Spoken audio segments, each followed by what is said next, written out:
want to tell you my secret now. Okay.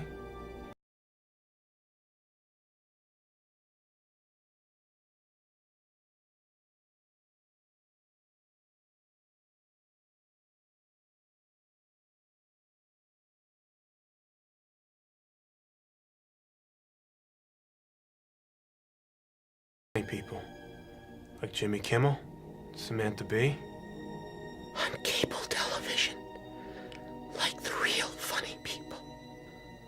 They don't make me laugh.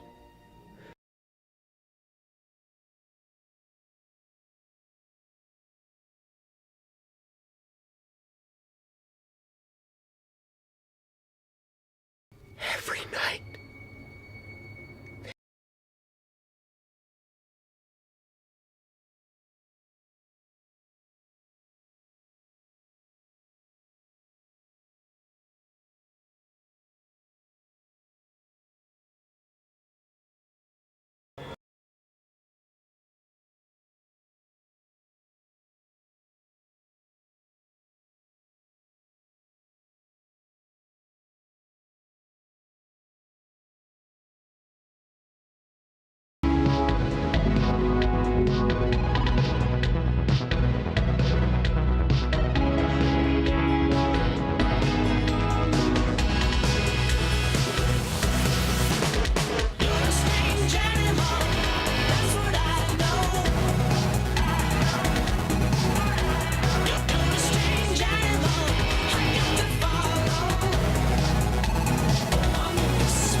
Floating. It's called The Death Becomes Her. If anyone can remember that crappy film, I hated send me a Bruce Willis. tweet at @ഃkraʊdər. Speaking of which, by the way, producing with me in video studio, as always, is Jared, who is not gay. Follow him on Twitter, not gay Jared. Meet us, @ഃkraʊdər with your comments, your thoughts, your photoshops. I fulfill my legal obligations, jarring conclusions. Are we good? Were you good? We have Dennis Prager on the show today. One of my favorites, his new book, Exodus, the Rational Bible. Highly recommended by most. I haven't read it yet. We're going to have him back for a full hour segment on it because his publicist screwed up and only got it to me today. Then one of our favorites, Gavin McInnes, is on. And, of course, what's the wine of the day? Mr. Sommelier, G. Morgan Jr. You have a little shut enough to pop, right? Little what? Shut up. How about that? Hey, who's doing the overlays? Sven Computer, are you ready? Me, I'm ready. Beep beep. Simplifiedwine.com. Oh, there you go. Nice plug for our friend there. Yeah. Fantastic. Yeah, it's Sven Computer. Damn it. He's almost getting quick enough. See what he did that? Almost quick enough. So we're going to have Dennis Prager. Yes. We're going to have Gavin McInnes. And then a big topic we're going to get into today. This is the question of the day. What's your opinion on the idea of toxic masculinity? I actually think it's potentially the most damaging concept being taught by leftists in schools today. And I'll get into that later, but what's your opinion? Have you really thought this sort of colloquialism now, toxic masculinity? I'm interested to hear some all opinions. the rage. But before we get into that, we're getting some news that matters. David Hogg just announced a book deal. Oh, gosh. Time.com says siblings David and Lauren Hogg are working on the name #NeverAgain. A new generation draws a line. Random House announced the book will come out June 5th. That the Hoggs are donating their proceeds to charity and community organizations. So it's rumored actually to be 150 pages of them demanding that you take them seriously, followed by 150 pages of them claiming that you can't disagree with them because they're just kids and you can't bully them, with the foreword written by Clockboy. You know, when I first saw it, Never Again, I thought it was hashtag because it's all together. Yeah. Never Again. I'm like, oh, that stands to reason. Never Again. Never again. Yeah. I concede territory. I don't gate it. They were hit by school bus. Another story that really caught her eye. A California woman just sued a lollipop company because she claimed she didn't realize there was sugar in lollipops. She claimed Yum Earth knowingly engaged in deceptive marketing tactics by neglecting to list sugar, instead using the more opaque term, evaporated cane juice. Which I just assume, I don't know how you don't make that connection, but she's going after them legally, and the lollipop company in question actually released their official legal response. Etc., etc. Lollipops contain sugar. It's all there, black and white, clear as crystal. You ate the lollipops have sugar, you know they've always contained sugar, therefore you got diabetes, you fat bitch, so you get nothing. You lose. Good day, Now see, Gerald is shocked because he heard the uncensored version right now that you didn't get to hear. I'm like, huh? Huh? What? This guy can't be associated with this program. The great thing is that they're vitamin C lollipops. Yeah. That poor bitch thought she tricked the system. She thought she won. I can have vitamins Healthy. It's not possible. and candy. You know how when you make a mistake, but then every now and then you're like, oh, hold on a second. I want to blame someone else, but this is also embarrassing for me. Yeah. I didn't know candy had sugar beyond that list. It should. It should stop you cold in your You should tracks. go, ooh, you know what? I'm gonna come out looking worse. Yeah. Don't hit send. My Hit hands will delete. get Not to mention lollipops 2018. You can't give those things away at the bank. Kids are like, You can't give them nah. away. People would rather steal pens. Give me the Smarties. Yeah. Toby the cat, this is a story that people won't be happy to hear, but it has a happy ending. love it. Toby the cat walked 12 miles to get home to its family. Then they immediately asked the shelter to euthanize it. Yeah, baby. Yeah. Here we go. Comes from Fox 5 San Diego. So he could have walked 500 miles, and he's dead. He's dead. This is the best cat story. Yes. No, hold on a second. Well, let me. So Toby's family decided they no longer wanted him, the article goes on to say. So they gave him to another family, but Toby missed them, walked 12 miles back. When he got there, the family wanted him euthanized. Luckily, the shelter contacted the SPCA of Wake County, Call it a bad ending. who took him in and helped him find a new family. Now, it would seem like a happy ending if you missed the subtext. The context matters, that this was the infamous rapist cat. See? Yeah, see? There's a twist that you... Hold on. Context matters. It was actually, trust cats. and actually, we only found out, he had a good discussion. We actually only found out after the new adoptive children were reportedly tweeting out the Meow 2 movement. Do you realize I just accidentally said meow movement? I meant to say Movement. hashtag Meow 2, but I was in meow puns all day. Mouth Yes. puns all day. Yeah. All day. Give that cat 9 life sentences. It's like Mr. Freeze with "There's a storm coming. There's a storm Everybody chill." Do you think Arnold just lived? Must have been like Heath Ledger's the Joker, just living in his own personal hell with that method acting, Mr. Freeze. So it was. They were tweeting out the hashtag Meow 2, and it was all but confirmed by this recorded, leaked 911 call. Hello, 911. What's your emergency? Yeah, Toby won't stop. He's here, and I'm locked in the bedroom. Okay, sir, calm down. He won't stop talking about the casting couch. And he promised me lead role in the great film. Okay, sir. He said I had quality, but he only ended up getting me a walk-on role in the Big Bang Theory. He's really trying to get in. Okay, sir, hold on. Did you say that Toby the cat got you a walk-on role on the Big Bang Theory? Yeah, I know. Yeah, and he promised so much more. Okay, sir. Okay, sir, I need you to listen to me very carefully. Is Kaylee Cuoco as cool in real life as she seems on the show? Because I imagine she'd be really cool. Yeah, she's pretty cool. Oh God, Toby's coming to the window! The blood is on your hands, SPCA. You allowed this pervert into a house. Oh, good Lord. Can't keep his paws off him. Oh, come on. Ooh. I can go all day with these. I sincerely hope not. But the main takeaway is just kill all cats. Kill all yes, cats. thank you. Hashtag You know. cat control now. Spawn of Satan. Hashtag Meow 2.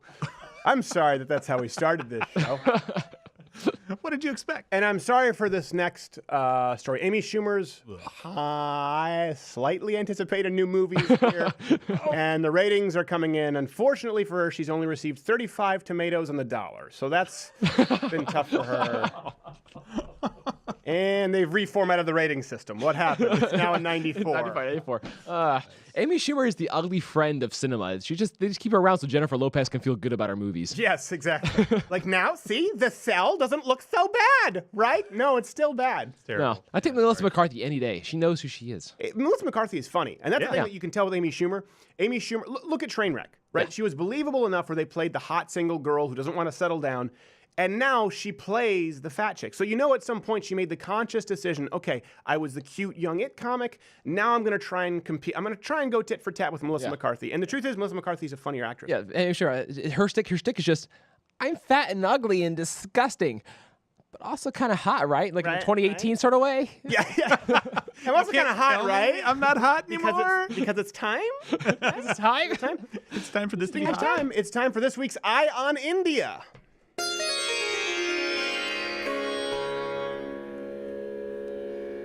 Why do we pick on India? Because it sucks. So, an Indian minister was ridiculed for saying that ancient India invented the internet. Comes from the BBC. Biplab Deb, who is the chief minister of the northeastern state of Tripura, not only claimed that the internet, but satellite technology was created in ancient India. He cited an example from the ancient Hindu epic Mahabharata. that one of the characters in the epic Sanjaya, that's never a good sign, had been able to give a blow-by-blow account of a battle that was taking... Anyway, the point is that he was basically claiming that India invented both the internet and satellite technology, which was met with skepticism, if you can imagine, with historians and scientists using corroborating historical documents, as well as selenium dating, ultimately to come to the conclusion that it's unlikely the invention of the internet predates today's Indian practice of still pooping in the streets. They said that's highly... It's a tough sell. It'd be like their man on the moon. Like, we can invent the internet and satellite, but we're still pooping in the streets. We invented the internet.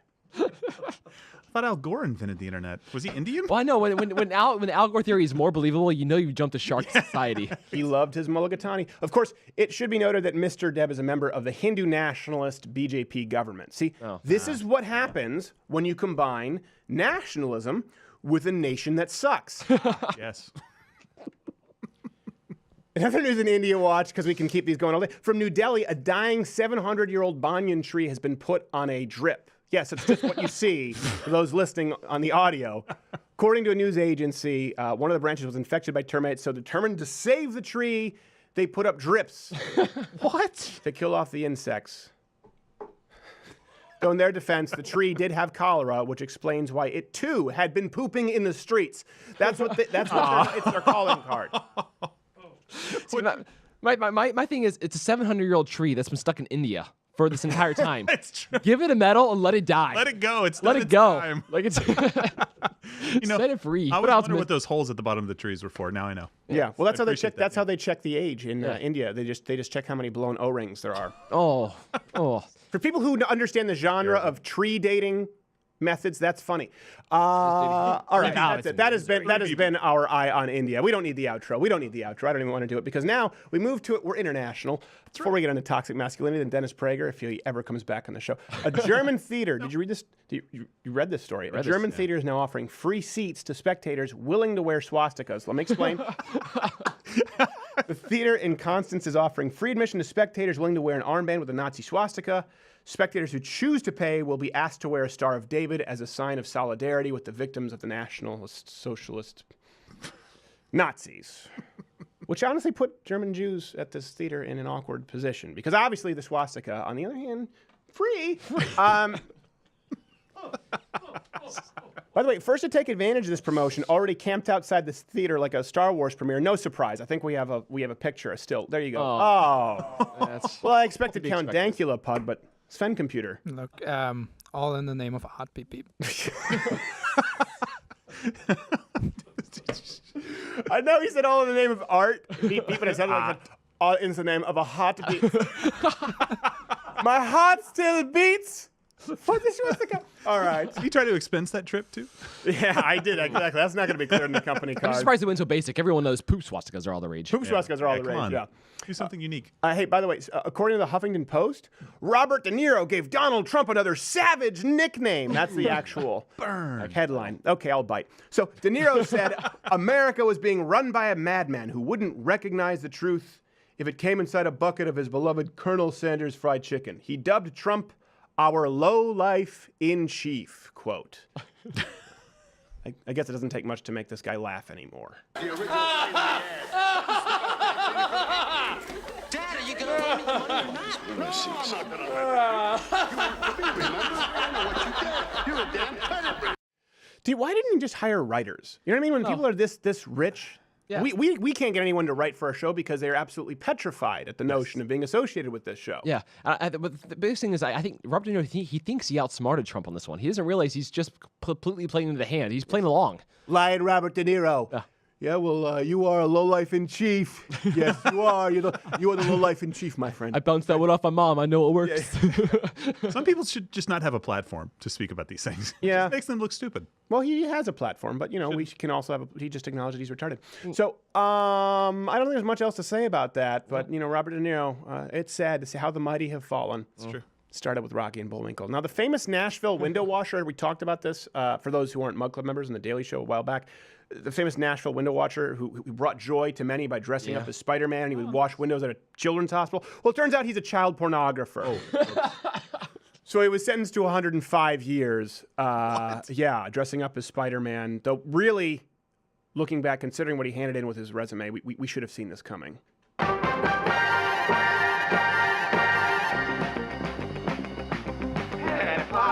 Pedophile, washes windows with a smile. Watches kids, takes their hand, uploads pictures to Instagram. Look out, here comes the pedophile. Look out, here comes the pedophile. He's a boner. You don't exactly have Neil Diamond on the payroll, okay? That's some really niche stuff. The costumes with hospital kids. Hey, kid, got progeria?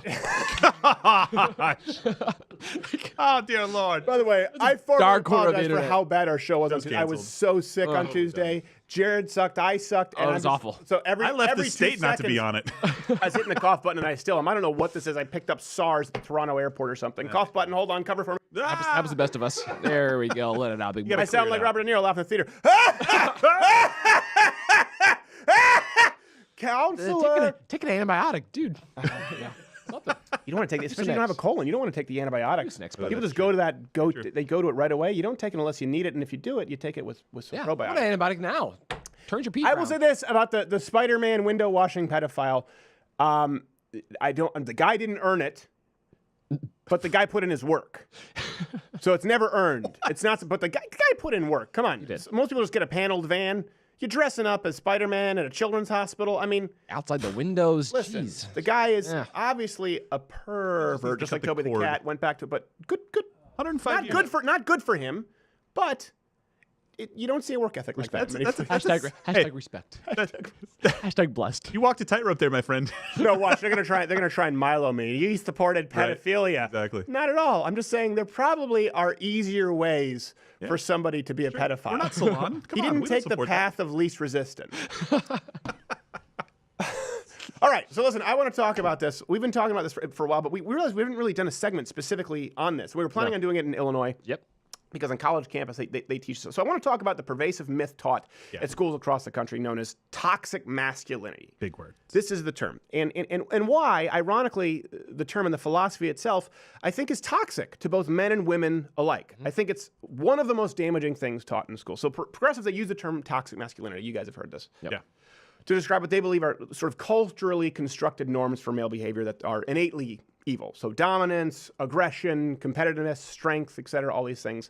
And the reason that this has been at the forefront, because after school shootings, for example, leftists, they always come out in droves, and toxic masculinity is a part of the dialogue. Women are better, unfortunately. We are not the murderers of our society. Toxic masculinity is really crushing men in this country. The right is chiefly responsible for keeping toxic masculinity in our national discourse. They epitomize that toxic masculinity and they fuel it. Men are committing most of the crimes and most of the murders. There is a problem with men. Well, women are doing so well, and that's what's causing the toxic masculinity. They're not happy about it, and that's why the murders have gone up since 2011. So actually, men are not as good as women. We are actually better. Okay. Better. We are better. Like forming sentences or finishing them? Yeah. Better at what specifically? Please give me a list of things that you think you're better at. Giving birth. Don't bring your biology into this. So they suggest the solution is to change our culture so that boys are more feminine. This is what you see everywhere right now. Now, it is true, by the way. We have to concede some territory here. Men do commit most of the violent crimes. Yeah, that's on us. But this yes. Right? Guilty. Take that one. All right. Yeah, sorry about that. Got into my first fist fight as a grown adult man 3 weeks ago. Guilty. Guilty. Yeah. We can't talk about it for legal purposes. No legal But the discrepancy in aggression is it's not created all by culture, which undercuts their argument to begin with. So as a society, by the way, we condemn criminal activity. We punish it severely with prison and even the death penalty. Some cultures discourage violent activity more than others, but across the board, men do commit more violence, okay? Now here's the thing. The difference is largely biological, and we'll come back to that, along with a symphony of hormones that men have in droves compared to their female counterparts. Like the male hormone, of course, testosterone. There's more. There's different variables like luteinizing hormone, growth hormone, which we have in much higher ratios than women. But let's start with testosterone. It's linked to higher rates of violence, aggression, risk-taking, and competitiveness. So first off, let's start with this. They're using a biological argument to condemn men, all right? Marley was dead to begin with. So how do we know it's biology? Specifically, the hormones that are causing this and not the culture? Well, because we know that testosterone actually has the same effect on women. Women commit more violent crimes who have higher testosterone levels. And of course, listen, if you don't believe that chart, there's always the eyeball test. Yeah. Come on. Yeah. I'm your gangster. I'm your gangster. Yeah.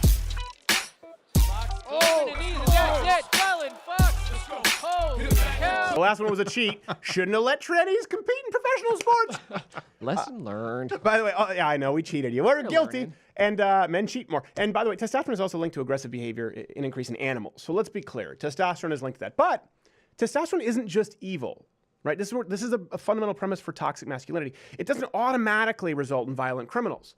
It's actually associated with a wide range of symptoms, if you want to call them, or traits. But they can be positive or negative depending on how they're harnessed. So risk-taking, aggression, these are good in some circumstances. Look at Winston Churchill. Society needs some strong, brave men to protect the weak. For example, that woman who went in to say women are better, she went into a building likely guarded by armed men. Competitiveness can drive economic growth. We see why capitalists hating progressives dislike these traits so much. By the way, a recent study found that groups with higher testosterone levels were the most successful at completing collective tasks, so even working with other people. This idea that it only helps the individual if they're just aggressive. No, actually, testosterone helps teamwork. Now, here's something else that I find interesting.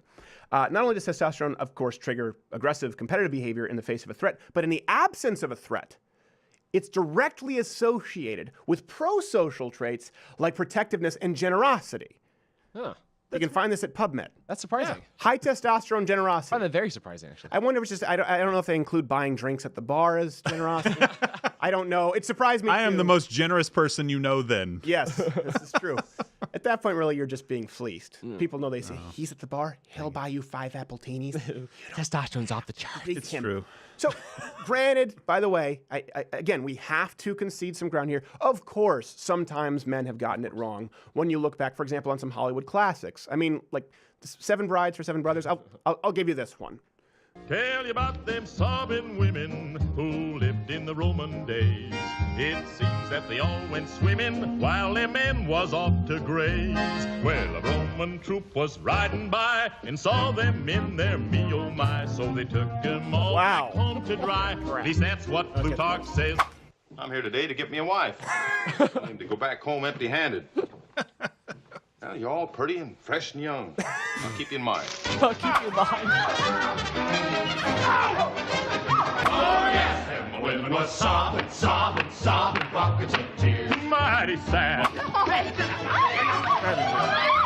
Get up, oh, they acted angry and annoyed. But secretly they was overjoyed. You might recall that when corralling your steer. Oh, oh, oh, oh, and poor little dear. What do you sit there for?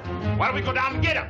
Okay, that's one for you, feminists. By the way, we actually have some archived, never-before-seen footage from the director's very, cut. very #blessed. At the end of this segment, before Dennis Prager, it gets worse, just so you know, in case you're wondering. So here's the problem, though, with the progressive left as it relates to toxic masculinity. The very existence of the growing LGBTQ AAIP acronym, the very protests against racial profiling or the non-existent wage gap, all of this is predicated on the idea that generalizations are bad. Yet we see the most corrosive generalizations coming from today's progressive left, as with Black Lives Matter. They see all black people as a monolith. We've talked about this. We've had black guests on who said the white privilege you have is not actually being expected to think one way. All black people should share the same social, economic, political, and ethical opinions because melanin. The same for the Women's March and the pussy hat economics, right? All women support socialism. They support killing babies because vagina. Now they want to put the biological genie back in the bottle with toxic masculinity through false social engineering. It's not culture. It is biology. You're blaming men for their biology. Can you see the problems that might result from this? And by the way, being okay with biological generalizations in the aforementioned hate groups is hate speech when it's not toxic. For example, I don't think all black people should think the same. Okay, I would never presume that they do. But biologically, there's a reason every single sprinting record is held by a black person. Racist! How dare you? Look at the top 10. Look at the top 20. You might be lucky to find a Greek guy in there somewhere because he ate his Wheaties. For example, I would never assume that all women are economically left, nor right, nor that all women are pro-abortion, nor pro-life. But biologically, only women can get pregnant. Transphobic! What if we talked about toxic femininity? Ooh. Here's the truth. Men act the way they do, and the way that they always have acted because of their biology. That's an accurate biological generalization. What the left does is try to cloak their disdain for men by saying that it's social, it's a societal construct. Because if they don't, they're acting as the worst bigots out of all of us. If masculinity really is biological, or at least even a portion of it, as we've proven today, think about how terrible the term toxic masculinity is. What if we had hashtag Black Lives Toxic? You'd be run out on a rail, and rightfully so. Now, by the way, I don't bring this up to fist bump the men's rights movement or to try and push some false idea of machismo, but again, to point out that the fake victim and outrage culture creates real victims. You know what? Men screw up all the time. We understand that. But you take a small group of a subset of a group, and you start to label the entire group. You know what that does? Everybody who, like me and you, are not these toxic masculinity kind of people, we get pissed off because you're picking on us every single time. You're lumping us in with everybody else. Well, even worse. I mean, we're grown adults, arguably. It's debatable. You sleep in a race car bed. But imagine that was the circle of trust. No, your race car bed is not a circle of trust. I told you, don't invite me for the wine nights on your race car bed. Gerald Weinstein. But imagine not just us, we get pissed off with it, but being a 12-year-old boy today. And your entire life, you've been burdened with the guilt of toxic masculinity. You've been told that everything you're hardwired to do is bad. It's toxic. It's violent. But the good news is, you just need to change. You just need to become more like a woman. Yeah. Do you think there's one of the reasons they have such a problem with it is because there are so many parallels between masculinity and conservatism and femininity and liberalism? You mean the rugged individualism versus the collective and the feelings versus facts? Maybe. I don't know. That's a good point. Well, can't we just encourage all the wonderful, beautiful Christian women out there to be great Christian women? And can we just have the guys that are doing it the right way and holding open doors and sacrificing their lives to save women and children on boats that are going down? Can't we just encourage that? And the video's been demonetized. By the way, I don't know what to do with revolving doors. Tweet me and let me know. That's tough. How do you hold that open? Because here's the truth, though. Think about it. There are millions, tens of millions of boys who've grown up hearing just that. Now, let me ask you this. Do you think that boy is more likely to grow up as a strong man, a moral leader, head of household, or less likely? Do you think he's more likely to love women and to treat them respectfully, compassionately, or to develop animosity toward them for accusing him of being a toxic cretin? Do you think he's more likely to become a compassionate husband and a loving father, or do you think he'll run away from marriage with his hair on fire? I bring this up because if we're going to scream, please think of the children. And if your professors and their complicit media brethren are going to spout this nonsense, they need to know the serious generational consequences that this lie can create. So there's one factor, we've talked about this, that determines the statistical likelihood of a child making it in this world, from finishing school, to going to college, to avoiding prison, to domestic abuse, to drug use, to teen pregnancy, to school violence, and that stat is singularly, does a child have a daddy, and is daddy still in the picture?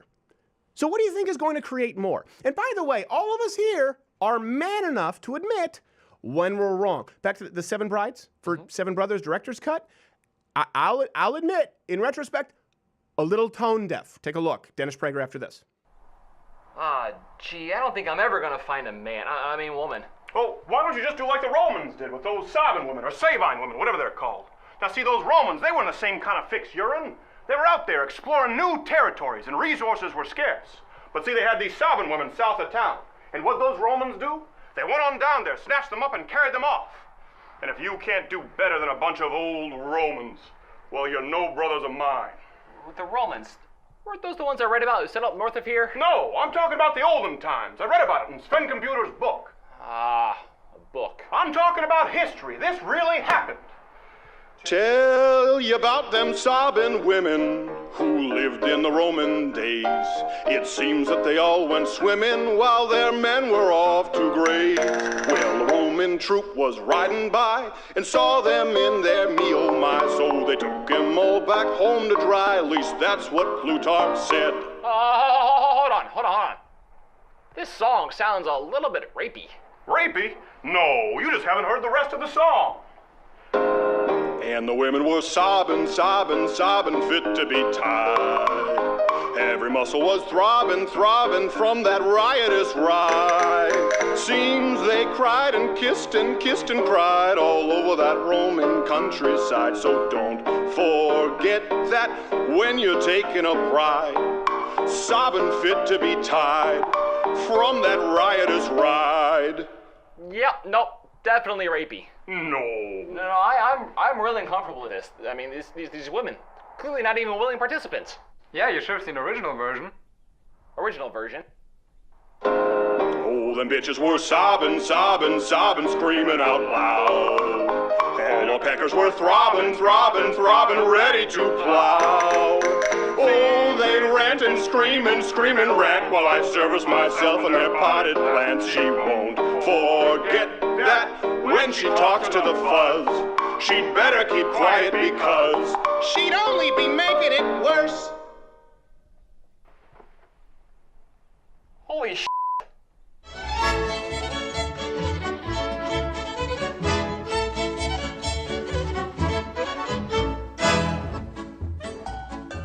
Orphanage ain't lit, but he ran away. Father was he gotta make a dead. No work trip.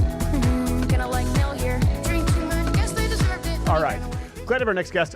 Usually, here's the thing. First guest of the night. Usually we have him on for a long-form interview because we can't get it done in the 15 minutes that we would typically do on a Thursday show. However, I just got his book, and full disclosure, I just received it this morning, so I was not able to read it, but I'm looking forward to it. It's The Rational Bible. The Bill O'Reilly thing. You say you read twice. Yeah, I've read it twice. Just looking out for the folks. No, The Rational Bible. You can purchase it on Amazon. Of course, he is the radio host, author of this book, and creator of Prager University. Dennis Prager, how are you, sir? When I'm with you, well, actually, I'm pretty good all the time, but I'm even better with you, and it's not a joke. I really am a big fan. Well, thank you so much. I appreciate it, and we always love having you on the show. And as promised, we'll have you on for a full-hour show once I've been able to dive into this book. But I want to start with the idea, the concept. By the way, this book is really exciting. Did you see this? It's very nice. It's like crocodiles. I know. Everyone's going soft no cover in expense. ebooks. He spares no expense. He really isn't a normal The New York Times bestseller list. What is the deal behind it? I've never really been able to understand it. I know that there have been issues with Jordan Peterson. I see people who are top on Amazon, like yourself right now, with this book, and it never cracks the New York Times. Explain to a simpleton like me, Mr. Prager. There is no explanation. That's why my column on Tuesday, National Review, Town Hall, and other places, which the New York Times responded to yesterday with a whole series of tweets, which is very uncommon. Yeah. I believe that I opened up a scab. Yeah. Because this is the great, unspoken, virtually universally known thing. The New York Times bestseller list is not a bestseller list. What is it? We don't know what we don't know. We really don't know. I'm not joking. You're the almighty one here. You're smart. I'm giving you you don't know either. Let me tell you. I think it is easier to find out the ingredients of Coca-Cola than it is to know how the New York Times derives its bestseller list. It's not based on bestsellers.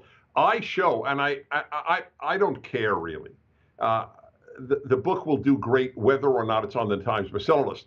But it's number 2 on the Wall Street Journal bestseller list, number 2 on Publishers Weekly, which is the Bible of the publishing industry, their bestseller list, number 1, according to Ingram, which sells the books to 85% of the stores. Right. So the people who distribute it say it's number 1.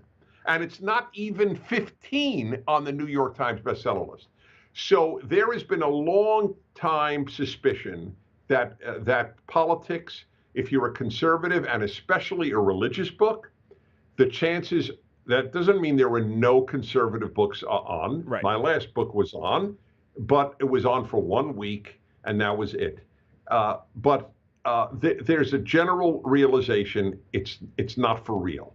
It's sort of like the hard copy YouTube algorithm. No one really knows what it means. No one knows how to work it. No one knows how to play by the rules, and they could be changing without us knowing. I know Jordan Peterson, Dr. Jordan Peterson has been on the...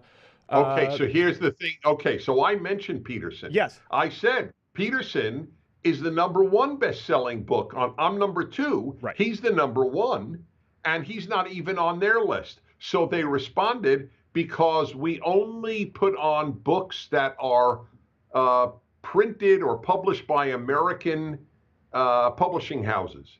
What? But first of all, which is bizarre. So it's not a bestseller list. Right. Let's be honest. Number 2, it's published by Random House Canada, But Random House is an American company.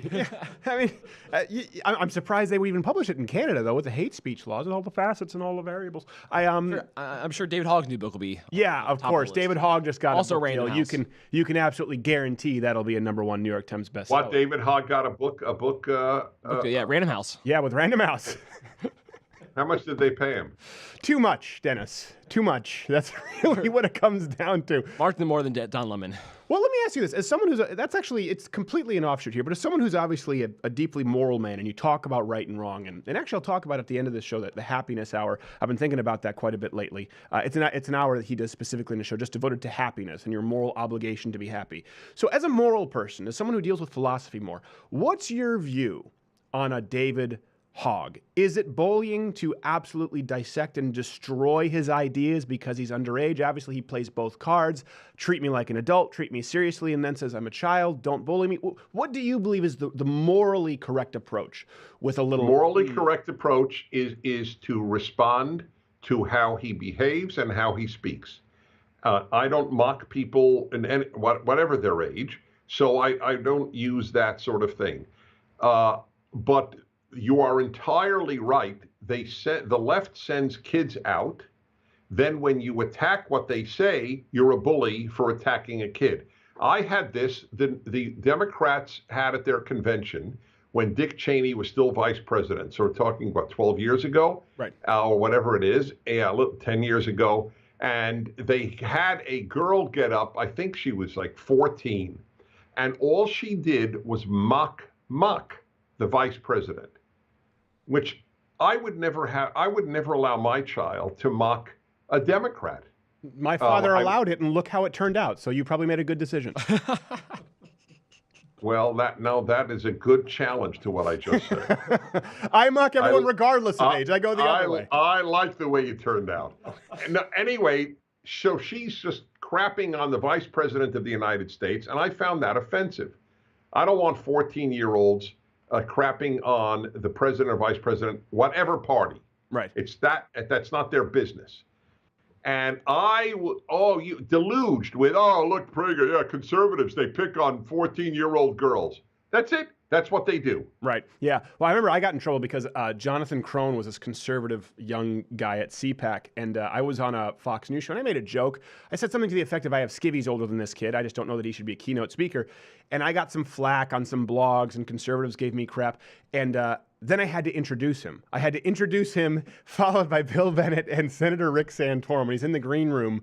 And once he found out I was a Fox News contributor, he's like, oh, so are you on like panels? And I'm sitting there going, please just don't run a search of what I've said. And it was just a harmless joke. And then I got in trouble because I said, you know what? I'm uncomfortable with using children as political pawns, because someone like this was Jonathan Crone at the time, 14-year-old conservative activist, was really popular. I said, I think that there's a strong chance he'll become a pot-smoking hippie at Berkeley. And you know what? I was right about everything except he went to Columbia and he ended up writing for Salon. You can't write that. Conservatives are just guilty of it. Yeah. The kid propping up kids. I felt like Clint Eastwood in Gran Torino, just going down like a crucifix riddled with bullets for that kid, because I was like, this kid absolutely has it coming. Speaking of bullies, what's going on with your YouTube case, Mr. Prager? Prager, you filed suit with YouTube, and I've just heard some bad news, but I want you to explain it. Well, right now we're appealing because the judge, remember, this is the Ninth Circuit. I don't know what you know about the Ninth Circuit. Excuse me, but it's it's a little to the right of Lenin. And I don't mean John Lennon. I mean Vladimir Lenin. Yes. And anyway, they ruled, this was the interesting thing. So she ruled against us, but without prejudice, meaning we can appeal if we present a different argument. Okay. Right. But what is interesting, and to me, this is a partial victory.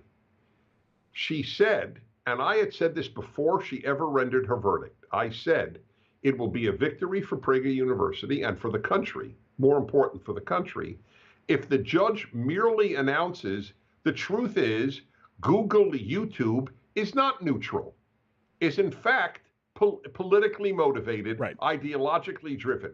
Sure enough, she said, the notion that YouTube is neutral and a conduit for all views, these are her words, is mere puffery. Wow. Is this legal terminology that I'm not necessarily Yes. puffery? No, but it means what it is in real language. It's not just, it is legal terminology. It means it's hyperbole of an advertiser. Right, absolutely. Okay, so fine. So that I agree. Yeah. But that's a big deal. That is now officially noted. It isn't true. They are politically driven. Well, I don't want to let the cat out of the bag, but I'm sure you guys have some tricks up your sleeve because I know some PragerU people were there at the YouTube meeting, and they went to great lengths to ensure us that that was not the case, that YouTube was a neutral platform. So that's the issue. The issue isn't they can ban whoever they want. The issue is if you're being dishonest about selectively banning people. That's correct. That's exactly right. Well, we're doing the same thing, with Twitter right now. We talked about this at the SMU show. Our half-Asian lawyer, Bill Richmond, has filed a petition for information from Twitter because of the ban and the South by Southwest, these policies we don't understand. We don't know why there was the ban. And we don't know if they have an office still in Texas, so that'll determine how we move forward because in California, I don't think they're required to actually release those documents. So to me, you know what? It's a victory. If Twitter says, all you want is information regarding your account and people calling you a neo-Nazi and photoshopping swastikas on you, we're not going to reveal those documents or information. If they refuse to, that's already a victory to me. Because it's not about monetary damages. It's about information here. It's about getting answers. Well, we don't want monetary. It's of no interest to us to get money from them. We simply want them to uphold what they stand for. So what's the next step for you with YouTube? Our legal team is Pete Wilson's legal team. They came up with the idea. Pete Wilson's former governor and senator of California. He's a big supporter of PragerU. He's a big fan of my show. And kindly, he came out and said, "You guys got to sue. This is disgusting." So they have been handling all of this, and they're going to present other arguments and resubmit it to the court. Well, good luck with that. It's funny, we talked about a turning point for us when I was trying to work within the rules and get videos monetized on YouTube and find out why we were in restricted mode. A turning point for us was when they demonetized and manually reviewed it and said this is not advertiser friendly. It was our long form interview on human nature, if human beings are naturally good or evil. That was the video. No profanity. It wasn't even political. And they said this is not suitable for advertisers. I said there's got to be a blacklist, and Prager's on it. That is fascinating that was the subject. Yeah. That is one of the great dividing lines between the right and the left. I wonder if it's because... That's why, by the way, that's why I love the Bible. People who believe in that Bible, people who believe in that, understand that people are not basically good. Right. The left and the secular world have a romantic view of human nature that has caused much more damage. Because when we're flawed, you have to work on your character every day. You have to work on your children's character every day. Right. But if we're basically good, all you need is love. Right, exactly. And you make yourself, people think idolatry is only a golden calf, as we're talking about with Exodus. But idolatry today is David Hogg. It's making yourself the god of your own universe, seeing yourself as perfect. That's right. It's the difference between saying, I'm the greatest hockey player who's ever lived, I don't need to fix it, or waking up every day saying, you know what, there are things to improve. Yep. That's the belief. If you believe that human beings are naturally, I don't want to say evil, but not necessarily intrinsically good. Let me ask you this, because I know it's Exodus, God, slavery, and freedom. We'll talk about this when you come back, but just to tease it, I would imagine you probably have some answers in here for people who say, well, you're talking about a God who encouraged slavery. If you read back, God who killed tons of people. I'd imagine you address this. That's why it's called the Rational Bible. The best statement about this work, and this is my life's work, that's volume 1 of my life's work. The best description was, it gives intelligent people permission to believe. That's a fantastic way to put it. And Gerald had to go, but he's actually an apologist. He does some teaching at churches across this state. And yeah, it really is. It's one of those issues that I think for a long time atheists had the corner on intellectualism, and that's slowly breaking down as they've created this unholy alliance with the progressive left, where people are saying, you know what?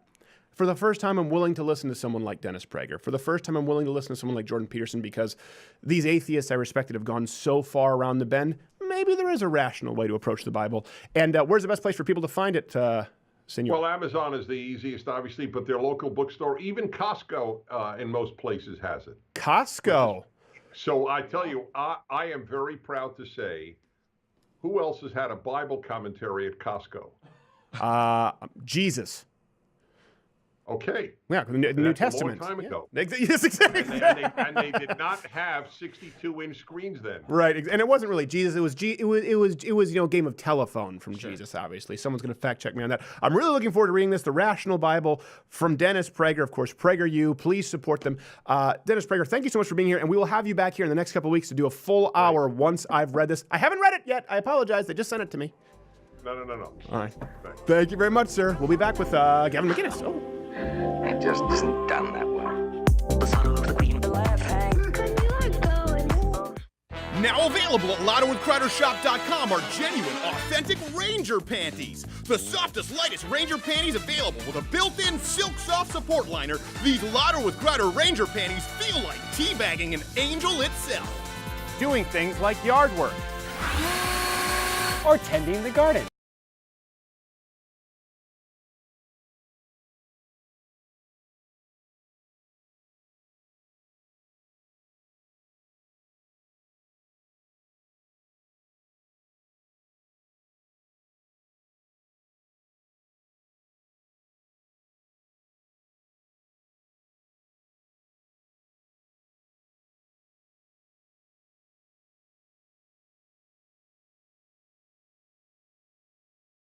Ranger panties!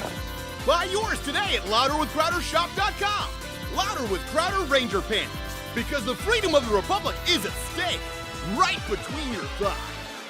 One live read of the week time. By the way, if you're watching this on YouTube, click the notification bell because apparently subscribers don't. It doesn't mean anything on YouTube anymore. So you hit that, but you need to update that bell because you did it last time when we only had like 1.2 million subscribers. LouderWithCrowder.com/mugclub. People who are watching or listening to this on iTunes, you're missing the daily show. We do this show Monday through Thursday, and then Not Get Jared does Morning Grinders, of course, with our brothers there at Which is now live streaming. Yeah, now they're live streaming. 10 a.m. Friday mornings. 10 a.m. Eastern? I thought it was 9 a.m. 10 a.m. Eastern. So that's another thing we need to have a talk Central. about. But LottoWithCrowder.com/mugclub. It's $99 annually, $69 for veterans, students, or active military. There's a 30-day trial going on. Keeps 15 people on this show alone employed, let alone Mark Levin and Gavin McInnes, all these other people we've partnered up because we want to make sure we still keep the content free for you on YouTube. I know some of you can't afford it, and listen, we still want you watching. Still going to upload clips every day, but you're missing the full show.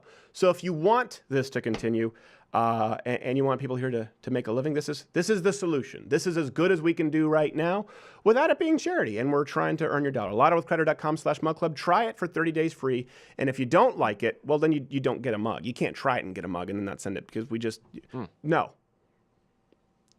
But he ran away. Things will get better. Orphanage ain't lit. Game mother. Orphanage ain't lit. I don't know what it is with the shoulder tick with that one. That's weird. And right while we were during the break, our producer was well, not our producer, our next guest producer was yelling at him. They were yelling back and forth. Like, can we get the wide shot or the tight shot? I don't know if the wide's going to work. So it just set me in a great mood for a calm, collected, conversational interview. We'll do it live. Of course, you know this guest. He's one of our favorite guests, one of our most regular guests. Him and that Jew Shapiro. They're number one and number two, depending on the week. His show is Get Off My Lawn on the CRTV. You can follow him on the Twitter as long as he's still there. Gavin_McInnes. Gavin, how are you, sir? I'm wonderful. Yeah, it's funny you mentioned that. Every time I check Twitter, it's sort of like, it still works. Wow. Yeah, I know. It's a pleasant surprise at this point. I have no expectations. It's kind of like when I went to go see Ready Player One. I had zero expectations, only it was an unpleasant surprise. It was worse than zero expectations. Yeah. Speaking of low expectations, you have before you, I believe, the Time 100 Times Most 100 Influential People. I bungled that, but I know you've been beside yourself over this.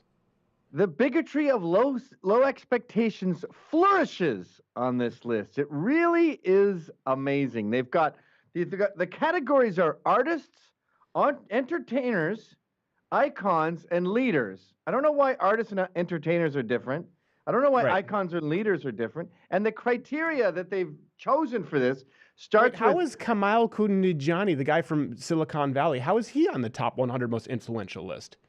Well, first, let me explain the priorities. It goes visible minority, good for diversity, then woman, and then are they influential at all? And that's number 3. Well, you know what? This would also say that there's a bias for trannies who are what they call the barely passables in the community. Because if it's a passable, they wouldn't be a visible minority. No. So it's got to be someone who you're like, well, they're sprouting. That's the only way they make a list.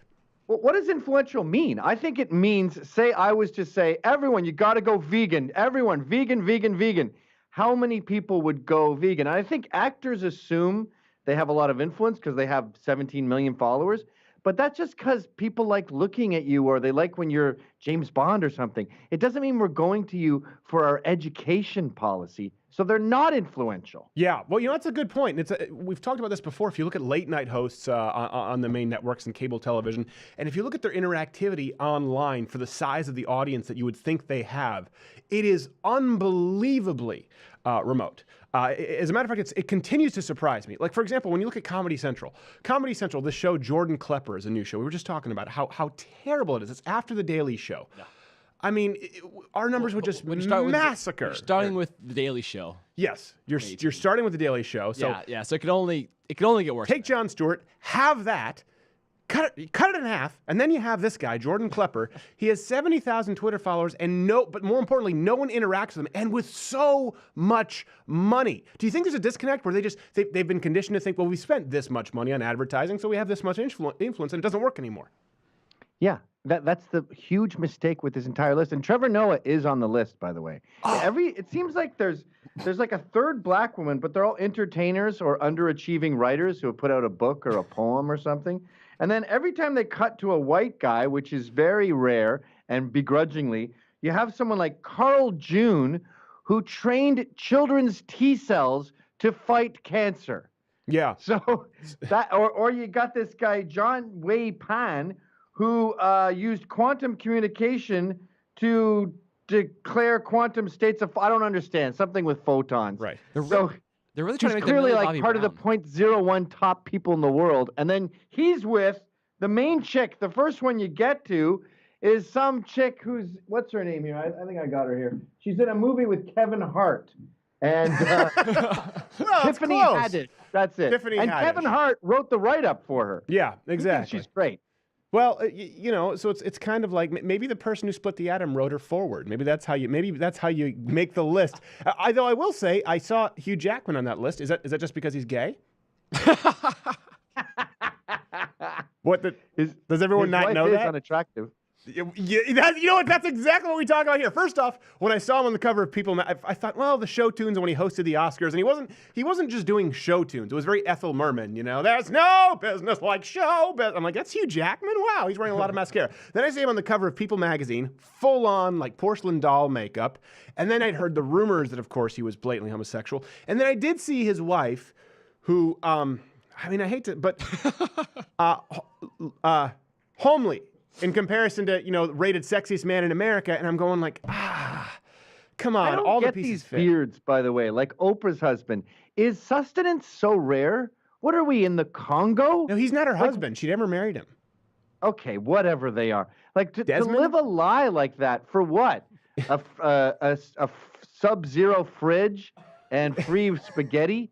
Like, well, I don't understand why you want to be a whore to some homosexual and not have your own life. Well, I'm pretty sure Desmond pathetic. is he's getting free Oprah's favorite things goodie bags. So awesome. It's hard to fit a minivan in those bags, but somehow she does it.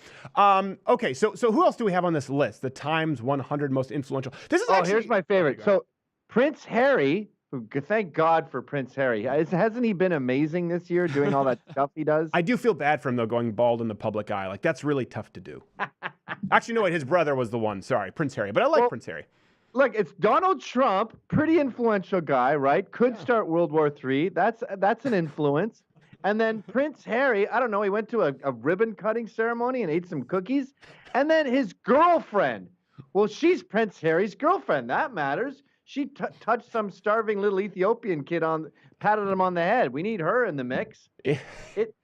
Sadiq Khan. Well, like, you got Sadiq Khan and Justin Trudeau. They are influential in that Sadiq ruined London and Justin Trudeau is ruining Canada.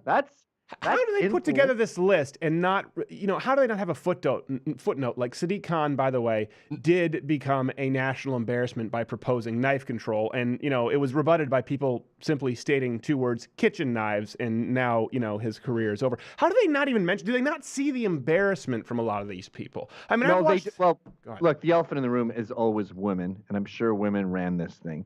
And, I don't think with time it's women. I think it's gay men in New York. I think it's gay LGBTQ AAIP men in New York who want to make themselves feel good. Your neck of the woods, Gavin. What's going on there? Yeah. It's in your neck of the woods over there, Time. What's in the water? You're right. The magazine industry in New York is predominantly gay, but it's also heavily women, and they have the exact same taste. They both love Trevor Noah for no reason, but there are negative write-ups in here. I don't know any women who like Trevor Noah. I don't know one. Well, they have to be over 40. Okay. But they have Trump's EPA guy. He's on the list, and it's written by the previous EPA woman who was pushed out. And she hates his guts and thinks he's going to ruin the country, so she gets to do a write-up. I mean, these people are so blindly partisan that it's just weak, flimsy propaganda. Yeah. Millie Bobby Brown was in there. I noticed. It's from Millie Bobby Brown. Stranger Things. She was the least interesting part of all of Stranger Things. Is she number 11? Yeah, 11. Yeah. The little kid in Stranger Things. I thought Karen Strong was on the list. I thought one of ours made the cut. No one we remotely like is on this list. They even got the guy who was underneath Mugabe while all the white farmers were being assassinated down there. And then he's there because he said, you know what, let's give the farms back. Yeah, you want to give the farms back now that everyone's starving to death. How influential of you. Honorable mention, Coney. On that list. It is, it's like you talk about flimsy propaganda. We actually had this in the show map, and we cut it because we were going, no one will believe us. No. Front page CNN today. Front page CNN.com. It said, there was an article that said, Donald Trump announces he will seek re-election.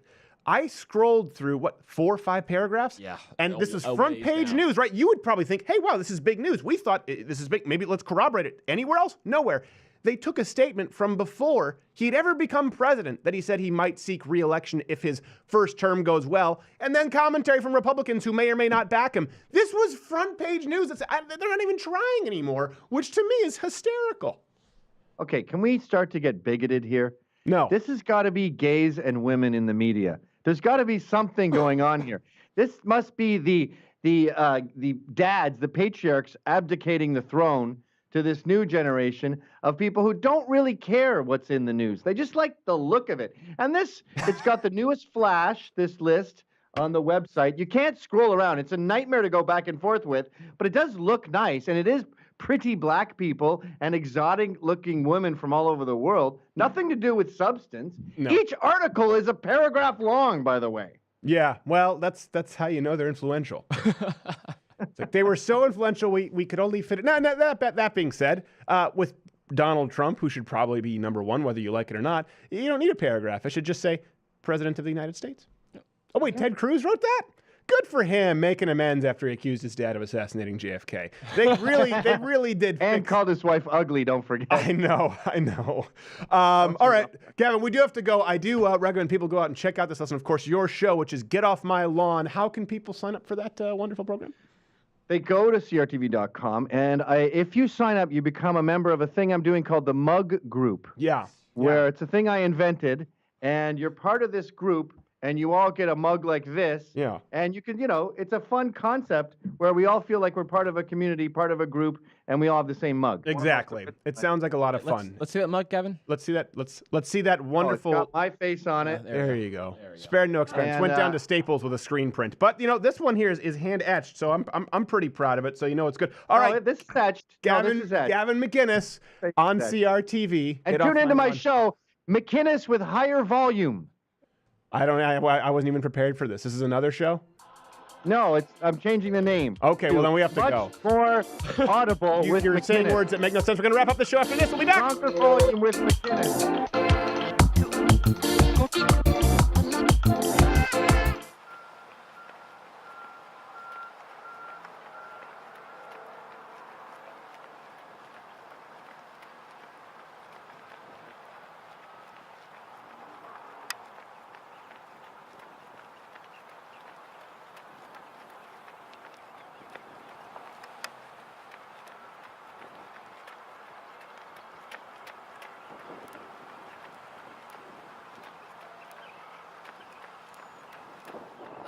Ranger Panties! Buy yours today at louderwithcrowdershop.com. Louder with Crowder Ranger Panties. Because the freedom of the Republic is at stake. Right between your thighs.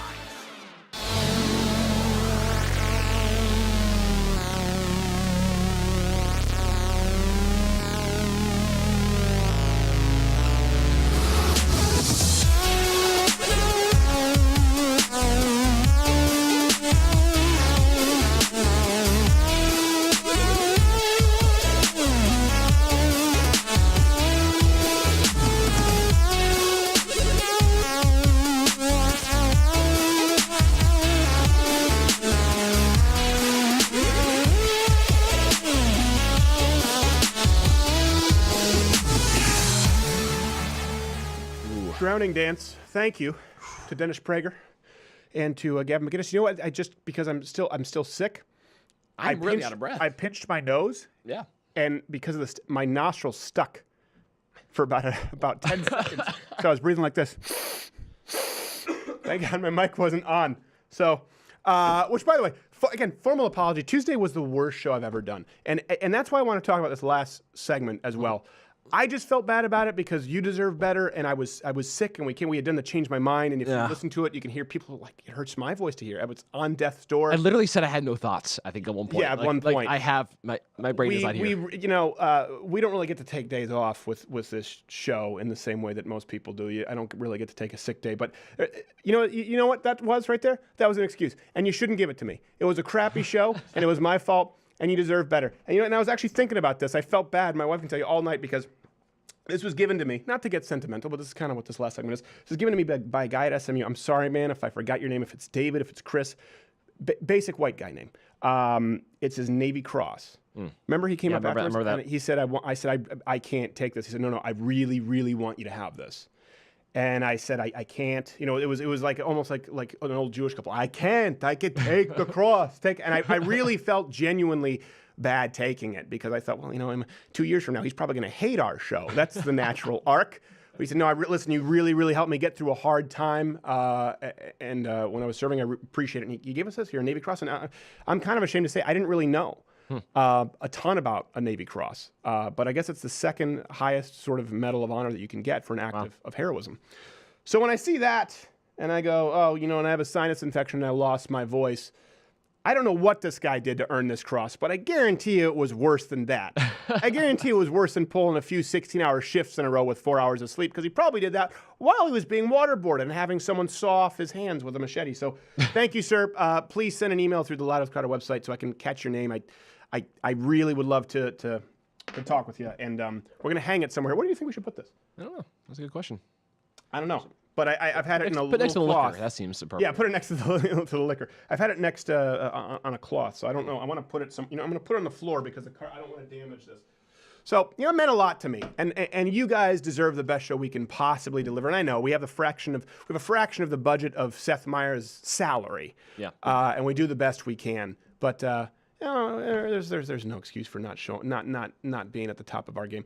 And one thing, I kind of wanted to talk about was we were all in a bad mood because we were sick. We had been overworked. I've had a lot of, maybe at some point I'll talk about kind of some personal pressures, things going on the last couple of weeks. But something I will say, and I've been thinking about Dennis Prager, his happiness hour a lot. And he has this philosophy, it's your moral obligation to be happy. And I actually had someone who was a doctor say, well, no one else you're not responsible for each other's happiness talking about spouses. And I completely disagree.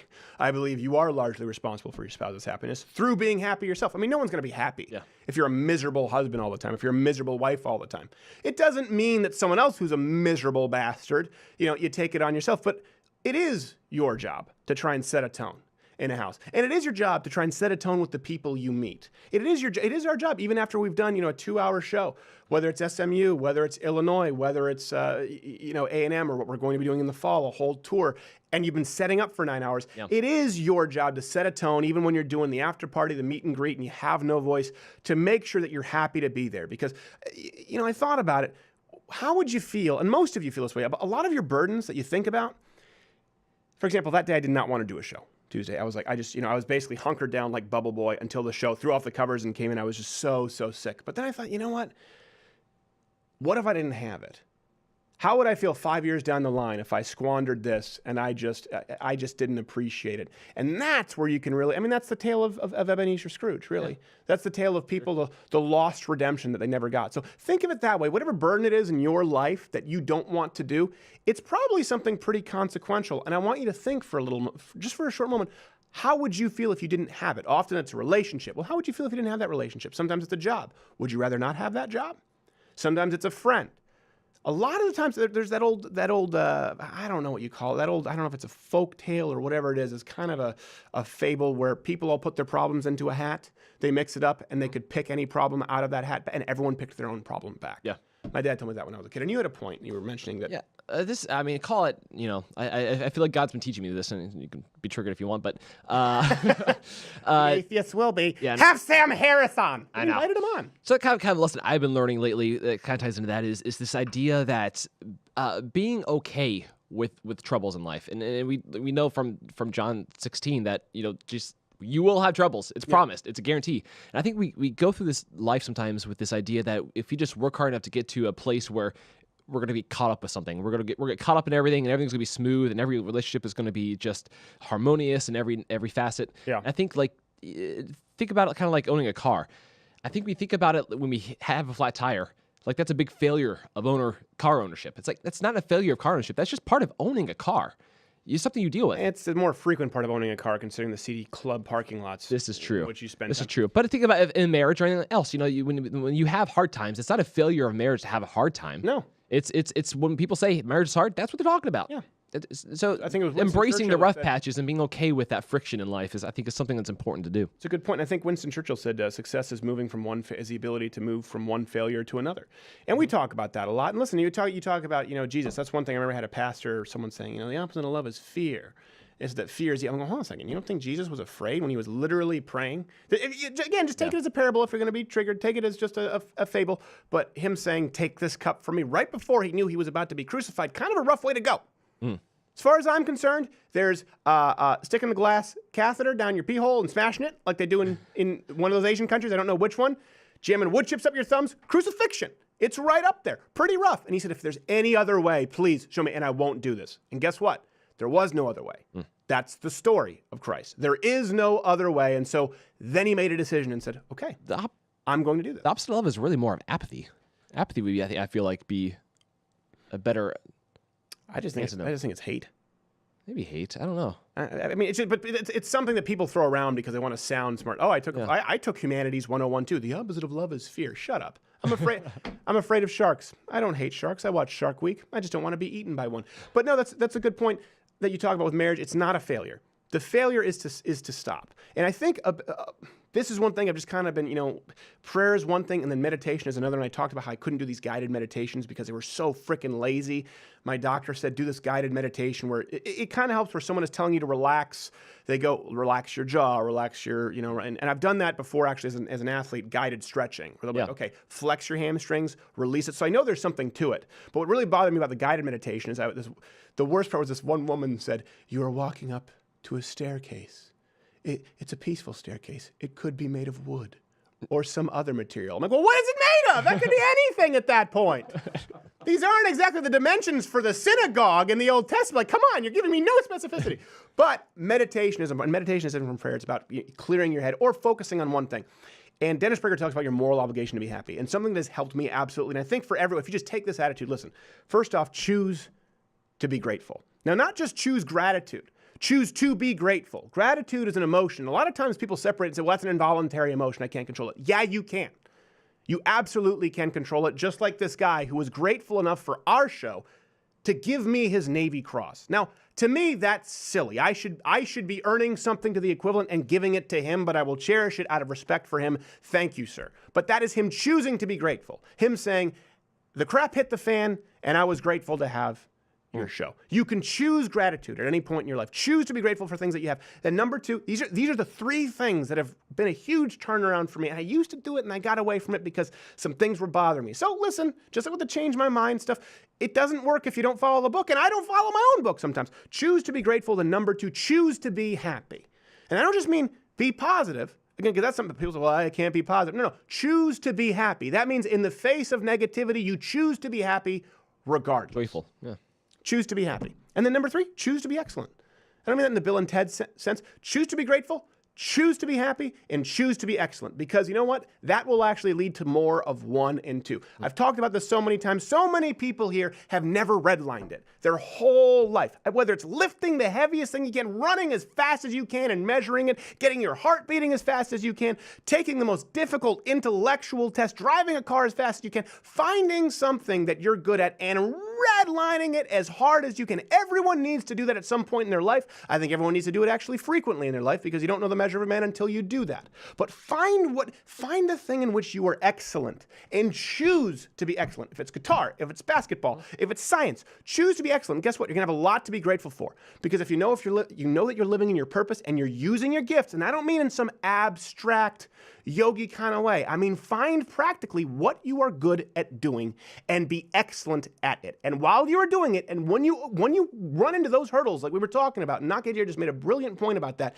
don't see it as a failure. That is an opportunity for you to be grateful for the fact that you are even attempting and live in a country where you have the ability to attempt to be excellent, and be happy. Choose to be happy that you are pursuing excellence in something. But if you remove that third one, that's where you have a lot of people out there who are purposeless. And that's where people seep in with ideas like toxic masculinity because competitiveness, drive, aggression, these are not bad things. These are good things when harnessed. So if you are going forward this week and you feel like you've been in a funk, meditate on this. I will tell you, I haven't read it in a book. No one told me, but they said, hey, maybe write down some gratitudes and write it down in your office. This is something that a doctor told me. And I thought, okay, it didn't really help. Write down a Bible verse. But meditating on choose to be grateful. List what you're grateful for. Count your blessings. Choose to be happy. And before you walk out that room in that session, choose to be excellent in the opportunities you've been given. Try that. Let me know how it works out. Could change your life. It's helped mine. Sometimes. Sometimes I'm still a dick. See you next week.